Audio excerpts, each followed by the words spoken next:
मुगल बनाम ब्रिटिश भारत के लिए कौन बेहतर? भारत का इतिहास कई साम्राज्यों से भरा पड़ा है, लेकिन एक सवाल हमेशा सामने आता है, मुगल साम्राज्य और ब्रिटिश साम्राज्य भारत के लिए कौन बेहतर था? क्या मुगल सचमुच भारत को एकजुट करने वाले थे या अंग्रेज ही आधुनिक भारत के निर्माता बने? आज हम इतिहासकारों और प्रमाणों के आधार पर इस सवाल का जवाब ढूंढेंगे। तो चलिए शुरू करते हैं मुगल बनाम ब्रिटिश साम्राज्य की असली कहानी। पार्ट 1, मुगल साम्राज्य का भारत पर प्रभाव।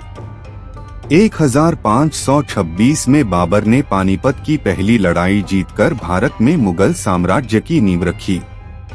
अकबर, जहांगीर, शाहजहां और औरंगजेब जैसे शासकों ने लगभग 200 साल तक भारत पर राज किया। आइए देखें कि उनका शासन भारत के लिए कैसा रहा। 1, राजनीतिक एकता। अकबर के शासन को अक्सर भारत के सबसे स्थिर दौरों में से एक माना जाता है। उन्होंने सुलह कुल की नीति अपनाई, यानी सभी धर्मों को सम्मान दिया। इतिहासकार जॉन एफ रिचर्ड्स लिखते हैं, Mughal empire brought a large part of the subcontinent under one stable political system. 2, आर्थिक समृद्धि। 17वीं शताब्दी में भारत विश्व की लगभग 25% जीडीपी पैदा करता था। एंगस मैडिसन के अनुसार उस समय भारत और चीन ही विश्व की सबसे बड़ी अर्थव्यवस्थाएं थे। कपड़ा उद्योग, विशेषकर बंगाल का मसलिन, यूरोप में सबसे कीमती माना जाता था। 3, संस्कृति और कला। ताजमहल, लाल किला, फतेहपुर सीकरी, जामा मस्जिद, ये स्थापत्य आज भी भारत की पहचान हैं। संगीत और उर्दू फारसी साहित्य का विकास हुआ। जवाहरलाल नेहरू अपनी किताब डिस्कवरी ऑफ इंडिया में लिखते हैं, the Mughals gave India a certain degree of political unity and cultural fusion which shaped it's identity. 4, कमियां। औरंगजेब के दौर में धार्मिक असहिष्णुता और लगातार युद्धों से साम्राज्य कमजोर हुआ। किसानों पर भारी कर और जमींदारी शोषण बढ़ा। 1707 के बाद मुगल सत्ता धीरे धीरे बिखरने लगी। पार्ट 2, ब्रिटिश साम्राज्य का भारत पर प्रभाव। 1757 की प्लासी की लड़ाई के बाद ईस्ट इंडिया कंपनी ने भारत में धीरे धीरे सत्ता पर कब्जा करना शुरू किया। 1857 के विद्रोह के बाद भारत सीधा ब्रिटिश क्राउन के अधीन आ गया। लेकिन इस शासन के परिणाम भारतवासियों के लिए कैसे रहे? 1, राजनीतिक और प्रशासनिक ढांचा। अंग्रेजों ने इंडियन सिविल सर्विसेज, आईसीएस, कानून व्यवस्था और पुलिस व्यवस्था स्थापित की। आधुनिक प्रशासनिक ढांचा जो आज भी भारत की नींव है। 2, आर्थिक नीतियां और शोषण। दादा भाई नौरोजी ने ड्रेन ऑफ वेल्थ का सिद्धांत दिया, जिसमें बताया कि भारत से धन लूटकर इंग्लैंड भेजा गया।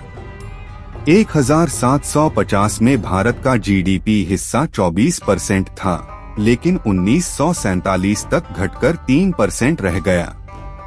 R.C. दत्त ने लिखा, British policies turned India from an exporter of manufacturers to a supplier of raw materials. 3, अकाल और गरीबी। 1876 से 78 के अकाल में 80 लाख भारतीय मारे गए। इतिहासकार माइक डेविस अपनी किताब लेट विक्टोरियन हॉलोकॉस्ट्स में लिखते हैं कि ब्रिटिश नीतियों ने अकाल को और भयानक बना दिया। 4, शिक्षा और समाज। अंग्रेजों ने 1835 में मैकॉले की शिक्षा नीति लागू की। अंग्रेजी भाषा और आधुनिक शिक्षा का प्रसार हुआ, जिसने आगे चलकर भारतीय स्वतंत्रता संग्राम के नेताओं को नए विचार दिए। लेकिन शिक्षा का उद्देश्य जनता को सशक्त बनाना नहीं था, बल्कि क्लर्क और सरकारी कर्मचारी तैयार करना था। 5, बुनियादी ढांचा। रेलवे, टेलीग्राफ, डाक और विश्वविद्यालय, ये सब ब्रिटिश शासन में बने। लेकिन इनका असली मकसद भारतीय जनता की सुविधा नहीं, बल्कि ब्रिटिश व्यापार को आसान बनाना था। पार्ट 3, तुलना। तो अब देखते हैं मुगल और ब्रिटिश शासन की तुलना। पहलू मुगल साम्राज्य, ब्रिटिश साम्राज्य। राजनीतिक एकता, पूरे भारत को एकजुट किया, आधुनिक प्रशासन और कानून व्यवस्था। अर्थव्यवस्था, भारत समृद्ध और विश्व में शीर्ष पर, भारत गरीब बना, लूट और शोषण। संस्कृति, स्थापत्य, भाषा, कला और संगीत में योगदान, अंग्रेजी शिक्षा और पश्चिमी संस्थाएं। जनजीवन, किसानों पर कर, लेकिन अकाल कम, बार बार अकाल और व्यापक गरीबी। धार्मिक नीति, अकबर सहिष्णु, औरंगजेब कठोर, डिवाइड एंड रूल से फूट डाली। दीर्घकालिक प्रभाव, सांस्कृतिक धरोहर, आधुनिक संस्थाओं की नींव। पार्ट 4, निष्कर्ष। अगर हम भारत की समृद्धि और गौरव की बात करें तो निस्संदेह मुगल साम्राज्य भारत के लिए बेहतर था। उस दौर में भारत आर्थिक रूप से दुनिया की सबसे ताकतवर शक्तियों में से एक था। लेकिन अगर हम आधुनिक भारत की नींव की बात करें, रेलवे, कानून, शिक्षा प्रणाली और अंग्रेजी भाषा, तो इसमें ब्रिटिश योगदान को नकारा नहीं जा सकता। असलियत यह है कि मुगल भारत को समृद्ध और गौरवशाली बना गए, ब्रिटिश भारत को गरीब और गुलाम बना गए, लेकिन साथ ही आधुनिक संस्थाओं की कुछ नींव भी रख गए। यानी मुगल ने भारत की शान बढ़ाई, जबकि ब्रिटिश ने भारत को आधुनिकता का ढांचा तो दिया, पर उसकी कीमत थी हमारी गरीबी और गुलामी। तो दोस्तों, अब फैसला आपके हाथ में है। आपके हिसाब से भारत के लिए कौन बेहतर था, मुगल या ब्रिटिश?